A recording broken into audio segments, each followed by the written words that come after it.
নমস্কার বন্ধুরা, আপনারা নিশ্চয়ই আমার ড্রেস দেখে বুঝতে পেরেছেন যে আমি কোথাও একটা বেরোবো। হ্যাঁ বন্ধুরা, সন্ধ্যা 6:30 বাজে এখন। আমি তাড়াতাড়ি করে সন্ধেটা দিয়ে দিলাম।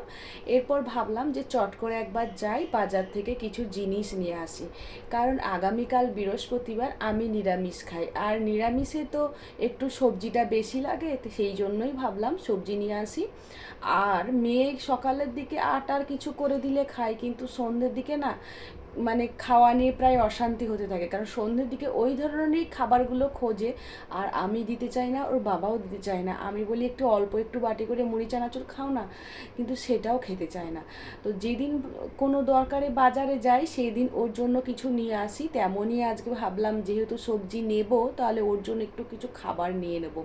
এদিকে অহনা বাড়িতে নেই এখন, ও গেছে ড্রয়িং ক্লাসে। আমাদের পাড়াতেই একজন ম্যাম আসেন, ওনার কাছেই আমার মেয়ে শেখে। তো ভাবছি ওর কাছে যাবার সময় দেখা করে চাবিটা দিয়ে যাব, কারণ এই কটা জিনিস নিতেও তো একটু তো সময় লাগবে, ততক্ষণকে ওর ছুটি হয়ে যাবে। আর অহনার বাবা গেছে ইভিনিং ডিউটি, ও আসবে 8:30 নাগাদ। তো চট করে আমি এই দরকারি জিনিসগুলো নিয়ে আসি, নিয়ে আসলে পরে মেয়েটাও খেতে পাবে। বাজারে যখন বেরিয়েছিলাম তখন আমার পাশের বাড়ির প্রতিবেশীর মুখে শুনলাম যে আজকে ফলহারিণী অমাবস্যার পুজো আছে। তো সে পুজো দিতে যাবে, তো শোনা মাত্রই আমি ভাবলাম একটু মিষ্টি নিয়ে আসি, অহনার বাবার নামে একটু পুজো দিয়ে দিতে বলবো।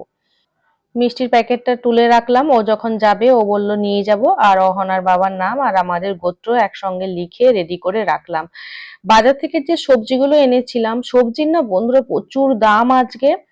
তো যাই হোক, নিতে তো হবে, অল্প একটু সবজি নিয়েছি, আর যে পাতি লেবু নিয়েছি না, ওই লেবুটা সবজির সঙ্গেই রেখে ফেলেছিলাম। তো ভাবলাম ওই পাতি লেবুটা আলাদা করে তুলে রাখি, না হলে ওই মনে থাকবে না, পচে যাবে। 10 টাকায় 3 পিস পাতি লেবু হয়েছে। দূরের বাজারটায় গেলে হয়তো একটু কম হতো দাম, কিন্তু এই কাছের ভ্যান থেকে নিলাম বলে সবজির দাম কিন্তু প্রচুর ছিল।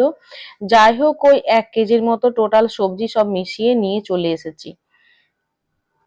এরপরই ঢুকবো রান্নাঘরে। সন্ধ্যের খাবারটা মেয়েকে যে দিয়েছিলাম, মেয়ের জন্য যে খাবার আনলাম না, আমি 2 পিস ল্যাংচা এনেছিলাম আর একটা ব্রেড এনেছিলাম। ওকে ব্রেড আর 1 পিস ল্যাংচা দিয়ে দিয়েছিলাম খেতে। তো ও খেয়ে সেটা সিঙ্কে ফেলে রেখেছে, সেই বাসনটা তো ধুতে হবে, বাসনটা ধুয়ে নেব। আর 1 প্যাকেট দুধও আমি এনেছিলাম, রাত্রে না এই দুধটা গরম করে নেব, কারণ রাত্রে ভাতে মাখার কিছু নেই।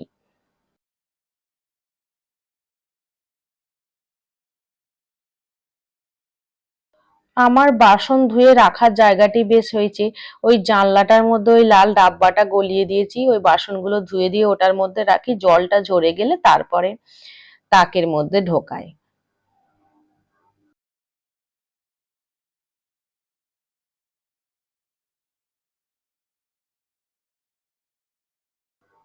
এরপরে দুধের প্যাকেটটা ধুয়ে নিতে হবে, কারণ খুব নোংরা লেগে থাকে। ধুয়ে একবারে ভাবলাম দুধটা গরম বসিয়ে দিই আর ভাতটাও বসিয়ে দিই। দিনের বেলা যে রান্না করেছিলাম না, সেখানে অল্প পরিমাণ ভাত বেঁচে আছে, আর দিনে যা রান্না করেছিলাম সেগুলো আছে। তো ভাতে মাখাটা ছিল না বলে দুধটা ভাবছি গরম করে নেব, রাত্রে হয়ে যাবে।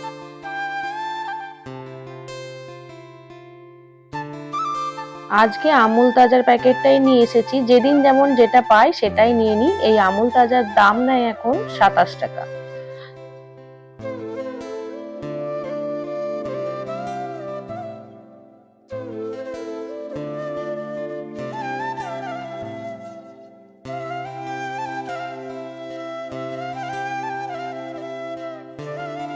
দিনের বেলা যে ভাতটা বেঁচে আছে সেটা একজনের হবে, অহনার বাবার মতো হবে, আমার আর আমার মেয়ের হবে না। তো আমাদের মতো একটু চাল ধুয়ে একবারে ভাতটাও বসিয়ে দেবো। গরম খুব পড়েছে, রান্নাঘরে বেশিক্ষণ থাকা যাবে না, রান্নাঘরের কাজটা চটপট সেরে নিয়ে বসাই ভালো। গ্লাসগুলো ধুয়ে আবার একটু টেবিলে সরিয়ে রেখে দিই, ওখানটায় রেখেছিলাম রান্নাঘরের সেটটাতে, কারণ জলটা ঝরে যাক, হয়ে গেছে যখন। আর টেবিলে রেখে দিই, টেবিলেই গ্লাস, জলের জগ, বোতল থাকে। ওদিকে ভাতের হাঁড়িতে জলটা দিয়ে দিলাম, অল্প করেই জল দেবো, কারণ চালের পরিমাণ খুবই কম।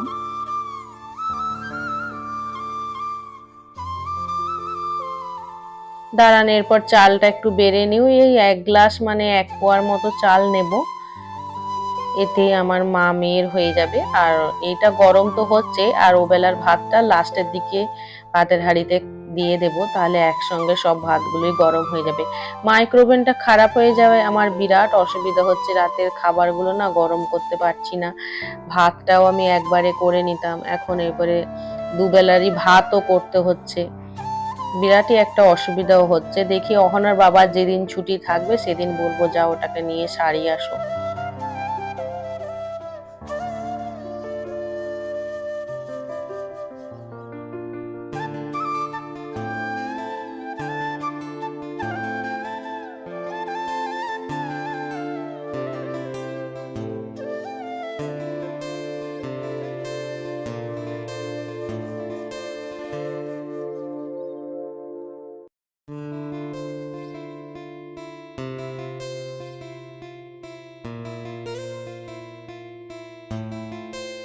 আজকে দিনের দিকে বন্ধুরা রান্না করেছিলাম, ওই যে রুই মাছ এনেছিল না, সেই রুই মাছেরই সর্ষে বাটা দিয়ে ঝাল করেছিলাম, তার 3 পিস রাত্রের আছে, 3 জনের 3 পিস।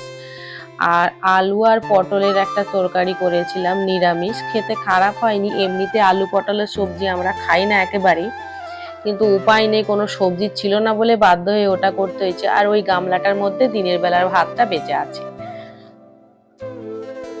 এরপরে আমার কি অবস্থা হলো দেখুন, দুধ গরম হচ্ছে, দুধটা এখন ফোটেনি, গ্যাসটা গেল শেষ হয়ে, কি অবস্থা দেখুন, এক্ষুনি বন্ধ হয়ে যাবে। ওই জন্য বলে মেয়েদেরকে সব কাজটি শিখে রাখতে হয়, কখন যে কি অসুবিধায় পড়বে, তখন কোথায় আমি কাকে ডাকতে যাব বলুন তো, নিজে জেনে জানা থাকলে সেটা সুবিধা হয় খুব। রান্নাটা তো করেই রাখতে হবে, অহনার বাবার আসতে দেরি আছে, যে ও আসলে বলবো সিলিন্ডারটা চেঞ্জ করে দিতে, তাহলে আবার রেগে যাবে। যেহেতু জানি নিজে, তাহলে করেই নি। এবারে ও করে দিলে কি হয়, বেটা ছেলে করলে কি হয়, একটা সুবিধা হয়, আমাদের তো একটু কষ্ট হয় ভারীটা তোলা নামানো করা, তো কিছু করার নেই, এসে ও খেতে খুঁজবে, তাড়াতাড়ি রান্না টান্না সেরে রাখলে হবে, সেই জন্য বাধ্য হয়ে নিজেকেই করতে হচ্ছে। আর আমাদের সিলিন্ডারটা না আমাদের বাড়ির বাইরেই রাখা হয়, ভেতরে আমরা রাখি না, মানে ঘরের ভেতরে। আমাদের সিঁড়িতে, আমাদের 3টে ফ্যামিলি আছে আমাদের বিল্ডিং এ, সিঁড়িতে 3জনই 3জনের সিলিন্ডার এভাবেই আমরা রেখে থাকি। ওদিকে আবার সিলিন্ডারটার উপর 2টো বস্তা রাখা ছিল, 2টো বস্তায় হাবি জাবি আমি কিছু একটা কুড়িয়ে রেখেছিলাম, ওগুলো এখনো ফেলা হয়নি।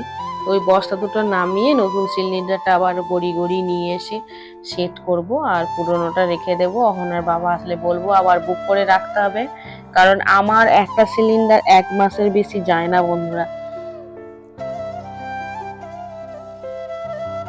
হ্যাঁ, এভাবে পুরো সিলিন্ডারটা তুলে আনতে একটু হয়তো কষ্ট হচ্ছে, কিন্তু ফ্লোরের টাইলসটা ভেঙে যাবে বলে আমি আবার গড়ি গড়ি আনতে পারলাম না, তাও শেষমেশ আবার গড়ি গড়ি নিয়ে যাচ্ছি, কারণ পুরোটা নিয়ে যেতে পারলাম না, বেশ ভারী তো।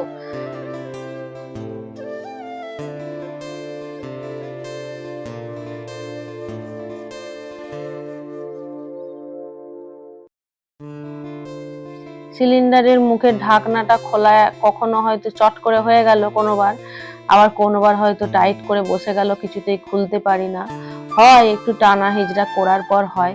তো এইবারে দেখলাম চট করেই হয়ে গেল, বেশ ভালোই লাগলো। এই জন্য ভাবি যে অহনার বাবাকে দিয়ে যদি কাজটা করাতে পারতাম তাহলে আমার কোনো চিন্তা থাকতো না, কিন্তু না, ম্যাক্সিমাম সময় এভাবেই আমার রান্না চলাকালীনই সিলিন্ডার শেষ হয়ে যায়, মানে যখন ওর বাবা ঘরে থাকে না, রান্না চলাকালীনই তো গ্যাস শেষ হবে, সেটাই স্বাভাবিক, মানে ওর বাবা ঘরে থাকবে না তখনই গ্যাস স্টিমার শেষ হয়, আমাকেই লাগাতে হয় বেশিরভাগ। তো যাই হোক, শেষমেশ আমি লাগিয়ে দিতে পারলাম।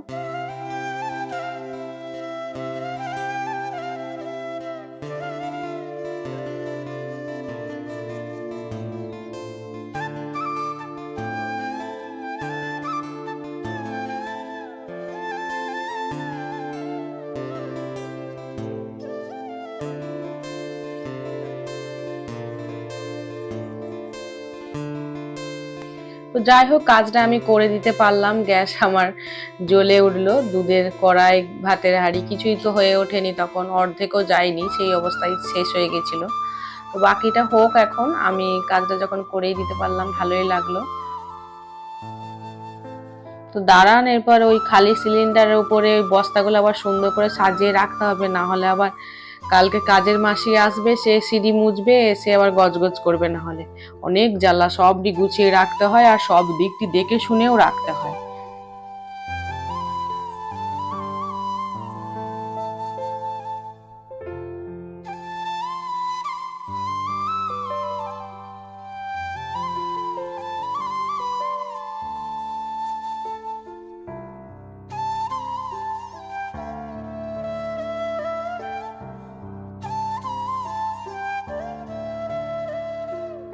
রাত্রের জন্য যে মাছের ঝালটা মানে সর্ষে বাটা দিয়ে রুই মাছের যে ঝালটা করে রেখেছিলাম, সেটাতে ঝালটা কম হয়েছিল বলে মেয়ে বলছে মা ওটাকে পেঁয়াজ দিয়ে মেখে দাও ঝাল ঝাল করে।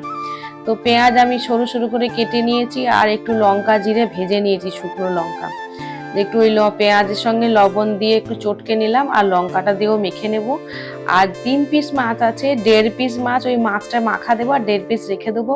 অহনার বাবাকে হাফটা দেবো আর 1 পিস গোটা, মেয়েকে গোটাটা দিয়ে দেবো। আর এই মাখাটা দিয়ে আমরা সবাই একটু একটু করে খেয়ে নেব। আর এটা খেতেও খুব ভালো লাগে, মুখরোচক। তো বন্ধুরা, আমি আমার ব্লগে রেগুলার যে সমস্ত কাজকর্মগুলো করে থাকি সেগুলোকেই আমি তুলে ধরার চেষ্টা করি। আমি বাড়ির বাইরে যাই খুব কম, মানে কোথাও বেড়াতে টেরাতে খুবই কম যাই। যদি যেখানেই যাই না কেন সে সমস্ত ভিডিও আপনাদের সঙ্গে আমি শেয়ার করব। আর ঘরে থাকলে ঘরেরই ভিডিও আপনারা দেখতে পাবেন। মানে আমি যখন যেখানে যে পরিস্থিতিতে থাকবো সেই ভিডিওই আপনাদের সঙ্গে আমি শেয়ার করব। আচ্ছা বন্ধুরা, আজকের ব্লগটা আমি এখানেই রাখবো। এখন আমি যাই, আমরা এরপরে রাতের খাওয়া দাওয়া করব।